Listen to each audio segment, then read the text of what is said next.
ഈശോമിശിഹായ്ക്ക് സ്തുതിയായിരിക്കട്ടെ. ആത്മീയ ഭോജ്യത്തിൽ നാം ഇന്ന് വിചിന്തനം ചെയ്യുന്നത് കർത്താവിൻ്റെ വചനം നമുക്ക് നൽകുന്ന ഒരു മുന്നറിയിപ്പ്, പ്രത്യേകിച്ച് അലസർക്ക്, അധ്വാനിക്കാത്തവർക്ക് കർത്താവിൻ്റെ വചനം നൽകുന്ന, ദൈവം നൽകുന്ന ഒരു മുന്നറിയിപ്പ്. അലസരെ, നിങ്ങൾക്ക് വരുന്നത് കെണിയാണ്. കെണി നിങ്ങളെ പിടികൂടും. അതാണ് അലസർക്ക് ദൈവം നൽകുന്ന ഒരു മുന്നറിയിപ്പ്, ഒരു സന്ദേശം. മാത്രമല്ല, ഒരു 7 തരം അലസതയെക്കുറിച്ച് നമ്മളൊന്ന് മനസ്സിലാക്കിയിരിക്കുന്നത് വളരെ നല്ലതാണ്. ഒരമ്മ അവരുടെ തന്നെ മകനെക്കുറിച്ച് സൂചിപ്പിച്ചൊരു കാര്യം. ഇടവക ധ്യാനം നടക്കുമ്പോൾ അമ്മയും മകനോട് വന്ന അമ്മ പറഞ്ഞൊരു കാര്യം, പക്ഷേ ഇവന് നല്ല ആരോഗ്യമുണ്ട്, മരുന്നൊന്നും കഴിക്കുന്നില്ല, അവന് ആരോഗ്യമുണ്ട്, ആരോഗ്യ പ്രശ്നങ്ങളൊന്നുമില്ല, സാമാന്യം നല്ല വിദ്യാഭ്യാസമുണ്ട്, പക്ഷെ ഇവൻ്റെ കുഴപ്പം ഇതൊന്നും ഇവൻ പ്രയോജനപ്പെടുത്തുന്നില്ല, അലസന, ഒരു പണിയും ചെയ്യത്തില്ല. ആകെപ്പാടെ അവൻ ചെയ്യുന്നത് ഭക്ഷണം കഴിക്കും, ഉറങ്ങും, ഫോൺ ഉപയോഗിക്കും, അങ്ങനെയുള്ള ചില കാര്യങ്ങൾ മാത്രം. ഒരു ക്ലീനിങ്ങോ അല്ലെങ്കിൽ ഒരു ജോലിക്ക് വേണ്ടിയുള്ള ഒരു പരിശ്രമമോ, ആ ജോലി ചെയ്ത് അല്പം സമ്പാദിച്ച് വീട്ടിലേക്ക് കൊണ്ടുവന്ന് അവർക്കൊരു ആശ്വാസമാകുന്ന കാര്യം ഒന്നും ചെയ്യത്തില്ല. ഞാൻ അവൻ്റെ നേരെ തിരിഞ്ഞ് ഇത് ശരിയാണോ എന്ന് ചോദിച്ചപ്പം അവൻ്റെ മറുപടി ഇതായിരുന്നു, ചെയ്തിട്ട് കാര്യമൊന്നുമില്ല. ഞങ്ങൾക്കെതിരെ ഞങ്ങളുടെ കുടുംബത്തിനെതിരെയൊക്കെ ചിലർ അതുപോലത്തെ ചില കടുങ്കൈ പ്രയോഗിച്ചിരിക്കുകയാണ്, കൂടോത്രം നടത്തിയിരിക്കുക. അതുകൊണ്ട് ഞങ്ങളൊക്കെ അധ്വാനിച്ചാലും വലിയ ഉയർച്ച ഒന്നും ഉണ്ടാകാൻ പോകുന്നില്ല. അവൻ്റെ തലയ്ക്കകത്ത് കയറിയിരിക്കുന്ന ഒരു ചിന്തയത്. വേറെ ചിലരെ സംബന്ധിച്ചിടത്തോളം അധ്വാനിക്കാതിരിക്കുന്നതിനുള്ള ഒരു ഒഴുകഴിവ് ഇങ്ങനെ എന്തെങ്കിലുമൊക്കെ പറഞ്ഞ് കണ്ടുപിടിക്കുന്നതായിരിക്കാം. അങ്ങനെ ഏതെങ്കിലും വിധത്തിൽ അവരുടെ അലസരായി കഴിയുന്നത് അവരൊന്ന് സ്ഥാപിക്കാൻ വേണ്ടി അല്ലെങ്കിൽ ന്യായീകരിക്കാൻ വേണ്ടി പറയുന്നതായിരിക്കാം. ഇവിടെ നമുക്ക് ഇതിൻ്റെ വചനങ്ങൾ എടുക്കുമ്പോൾ ഈ ഒരു വിഷയം വളരെ ശക്തമായ രീതിയിൽ തന്നെ കർത്താവ് അവതരിപ്പിക്കുന്നുണ്ട്. സുഭാഷിതങ്ങൾ 12:11 വചനം. സുഭാഷിതങ്ങൾ 12:11. അധ്വാനിക്കുന്നവന് ആഹാരം കിട്ടും, അധ്വാനിക്കാത്തവൻ ബുദ്ധിശൂന്യനാണ്. അവൻ പാഴ്വേല ചെയ്തുകൊണ്ടിരിക്കും. അവൻ എന്തെങ്കിലുമൊക്കെ ചെയ്യുന്നുണ്ടെങ്കിൽ അത് പാഴ്വേലയായിരിക്കും. അധ്വാനിക്കുന്നവനാണ് യഥാസമയം ആഹാരം കിട്ടുക.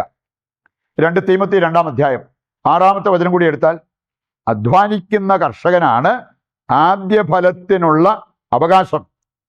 എന്ന് പറഞ്ഞാൽ അധ്വാനിച്ചാൽ അവന് ഫലമുണ്ടാകും, അവന് പട്ടിണി കിടക്കേണ്ടി വരില്ല. ഇങ്ങനെയുള്ള കാര്യങ്ങൾ ഈ വചനങ്ങൾ കൃത്യമായിട്ട് നമ്മെ പഠിപ്പിക്കുന്ന കാര്യങ്ങളാണ്. ഇതിൻ്റെ വെളിച്ചത്തിൽ ഒന്നാമതായിട്ട് നമ്മൾ ചിന്തിക്കുന്നത്, ബുദ്ധിമാന്മാർ അധ്വാനിക്കും, ഒരലസരായിട്ട് കഴിയില്ല. ബുദ്ധിയും ബോധമൊക്കെ ഉണ്ടെങ്കിൽ അധ്വാനിക്കാനുള്ളൊരു മനസ്സ് അവർ കാണിച്ചിരിക്കും. 2 തെസ്സലോനിക്ക 3:10 വചനത്തിൽ ഒരു കൂട്ടം ആൾക്കാരെ കുറിച്ച് പറയുന്നുണ്ട്. അവർ മറ്റുള്ളവരുടെ കാര്യത്തിലെല്ലാം ഇടപെടും, പക്ഷേ അവർ ചെയ്യേണ്ട കാര്യം അവർ ചെയ്യത്തില്ല. അലസരായിട്ട് അവർ കഴിയും, എന്നാൽ മറ്റുള്ളവരുടെ കാര്യത്തിലൊക്കെ ഇടപെടും. അവരെ ശാസിക്കുവിൻ എന്നാണ് ദൈവത്തിൻ്റെ വചനം നമ്മെ പഠിപ്പിക്കുക. മാത്രമല്ല, ഈ വചനം നമ്മെ പഠിപ്പിക്കുന്ന ഒരു കാര്യം, അധ്വാനിക്കാത്തവർക്ക് ഭക്ഷിക്കാൻ അവകാശമില്ല. ഭക്ഷിക്കാൻ അവകാശം അധ്വാനിക്കുന്നവർക്കാണ്.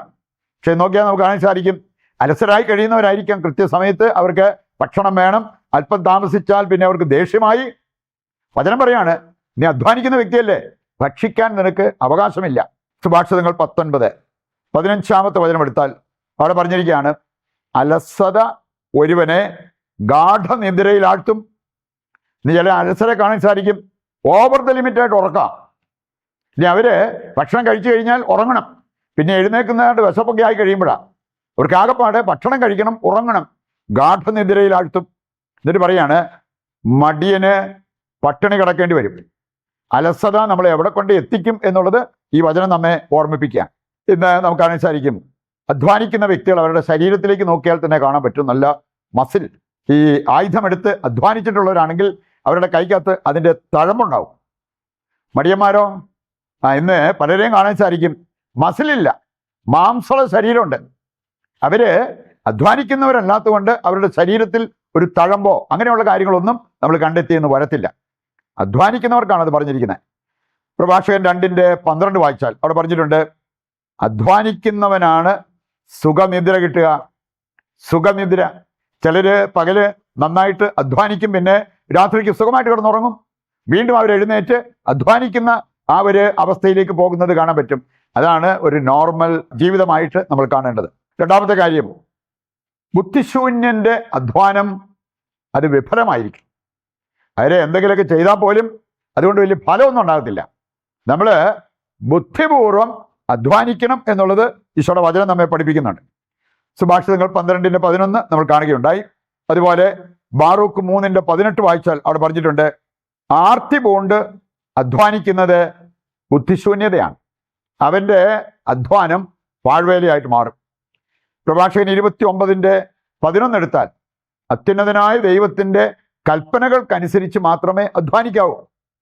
കൽപ്പന ലംഘിച്ചല്ല പണമുണ്ടാക്കേണ്ടത്. അതാണ് ദൈവത്തിൻ്റെ വചനം നമ്മെ ഓർമ്മിപ്പിക്കുക. മൂന്നാമതായിട്ട് വചനം നമ്മെ പഠിപ്പിക്കുന്ന ഒരു കാര്യം, അധ്വാനിക്കേണ്ടതുപോലെ അധ്വാനിക്കണം. എങ്ങനെയെങ്കിലും എന്തെങ്കിലും ചെയ്താൽ പോരാ, എപ്പോഴെങ്കിലും നമുക്ക് തോന്നും പോലെ ചെയ്താൽ പോരാ, അധ്വാനിക്കേണ്ടതുപോലെ അധ്വാനിക്കണം. റോമ 16:12 വായിച്ചാൽ, റോമ 16:12 കർത്താവിൽ അധ്വാനിക്കുക, ദൈവത്തിൻ്റെ കൂടെ നിന്ന് ദൈവത്തെ കൂട്ടുപിടിച്ച് അധ്വാനിക്കുക. സുഭാഷിതങ്ങൾ 23:4 വായിച്ചാൽ അവിടെ പറഞ്ഞിട്ടുണ്ട്, വിവേകപൂർവം അധ്വാനിക്കണം. സമ്പത്തുണ്ടാക്കാൻ അമിതാധ്വാനം ചെയ്യുന്നത് അവിവേകമാണ്. വിവേകപൂർവം നമുക്ക് അധ്വാനിക്കാൻ പറ്റണം. സുഭാഷിതങ്ങൾ 16:3 കൂടി എടുത്താലോ, നിന്റെ അധ്വാനം ദൈവത്തിന് അർപ്പിക്കുക, നിന്റെ പദ്ധതി ഫലമണിയും. നമുക്ക് അധ്വാനവും വേണം, ദൈവാനുഗ്രഹവും വേണം. അതിന് നമ്മൾ പ്രാർത്ഥിക്കുന്നവരായിട്ട് മാറണം. അതാണ് ഏറ്റവും നല്ല റിസൾട്ട് നമ്മുടെ ജീവിതത്തിന് കൊണ്ടുതരിക. നമ്മളിനി പെട്ടെന്ന് 7 തരം അലസതയെക്കുറിച്ച് മനസ്സിലാക്കിയിരിക്കുന്നത് നല്ലതാണ്. 1, സ്വന്തം ഉത്തരവാദിത്വം ചെയ്യാതിരിക്കുന്നത്. പ്രഭാഷകൻ 15:15 പറഞ്ഞിട്ടുണ്ട്, മനസ്സ് വെച്ചാൽ നിനക്ക് കൽപ്പനകൾ പാലിക്കാൻ പറ്റും.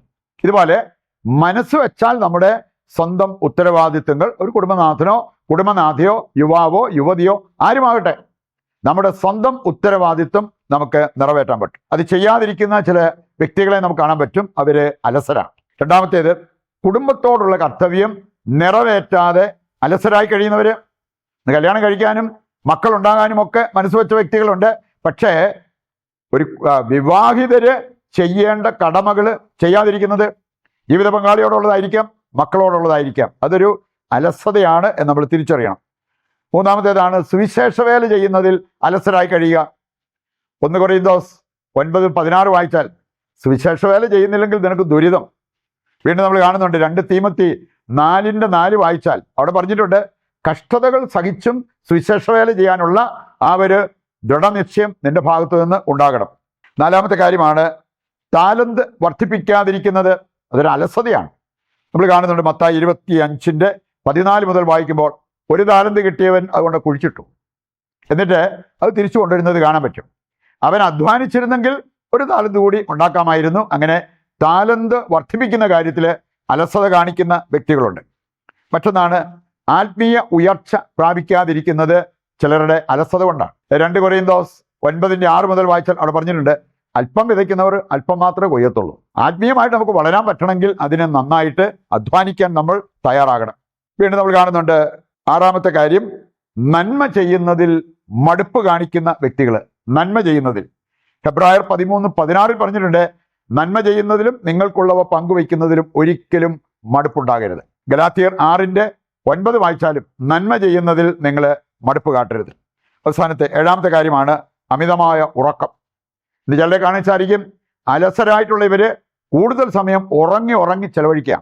സുഭാഷിതങ്ങൾ 20:13 പറഞ്ഞിട്ടുണ്ട്, ഉറക്കത്തിന് അടിമയാകരുത്. സുഭാഷിതങ്ങൾ 24:30 മുതൽ വായിച്ചാൽ അമിതമായിട്ട് ഉറങ്ങി കഴിയുന്നവരുടെ വീട്, പരിസരം, വയല് അതെല്ലാം എങ്ങനെ കിടക്കുന്നു എന്നുള്ളത് ഈ അധ്യായം നമ്മളെ പഠിപ്പിക്കുന്നത് കാണാൻ പറ്റും. നമുക്ക് ഈ അലസത വിട്ട് അധ്വാനിക്കുന്നവരായി മാറാൻ ആഗ്രഹിച്ചുകൊണ്ട് അതിനുവേണ്ട കൃപയ്ക്കായി പ്രതിഷ്ഠാ ജപത്തിൽ പങ്കുചേർന്ന് പ്രാർത്ഥിക്കാം.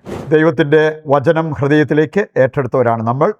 ദിവ്യകാരുണ്യത്തിൻ്റെ ആശീർവാദത്തിനായിട്ട് നമ്മൾ പ്രാർത്ഥിച്ചൊരുങ്ങുന്നു. നിങ്ങളുടെ പ്രത്യേക നിയോഗങ്ങളെല്ലാം ഈ അൾത്താരയിൽ സമർപ്പിച്ച് ദൈവത്തിൻ്റെ അനുഗ്രഹത്തിനായിട്ട് യാചിക്കുക. നമ്മുടെ പ്രാർത്ഥനാ നിയോഗങ്ങൾ കർത്താവ് കൈക്കൊള്ളുന്നു എന്ന വിശ്വാസത്തോടെ ദൈവത്തെ സ്തുതിച്ചുകൊണ്ട് ദിവ്യകാരുണ്യത്തിൻ്റെ ആശീർവാദം നമുക്കിപ്പോൾ സ്വീകരിക്കാം. യേശുവേ നന്ദി, ഹല്ലേലൂയ. യേശുവേ ആരാധന, യേശുവേ നന്ദി, യേശുവേ സ്തുതി.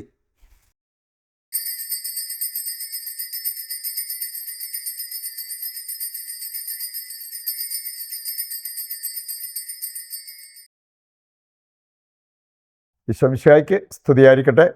മറ്റൊരു എപ്പിസോഡുമായി നാളെ വീണ്ടും നമുക്ക് ഒന്നിക്കാം.